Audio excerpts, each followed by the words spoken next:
కడుపులో ఎవరు కేక్ రాదు.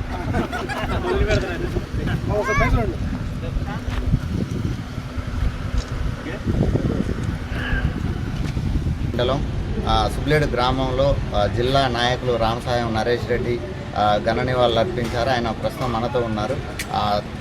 అంబేద్కర్ గారి గురించి రెండు మాటలు అడిగి ఆయన తెలుసుకున్నాం. సార్ నమస్తే. సార్ చెప్పండి, ఆయన ఆశయాలు అంటే ఏ విధంగా వెళ్తున్నాయి? అంబేద్కర్ గారు రచించినటువంటి మన కాన్స్టిట్యూషన్ వల్ల ఇలా దేశంలో ఉన్నటువంటి బీద బడుగు బలహీన వర్గాలందరూ కూడా దానివల్ల ఫలితాలు పొందుతూ ఉన్నారు, చదువుకుంటున్నారు, ఉద్యోగాలు చేస్తున్నారు.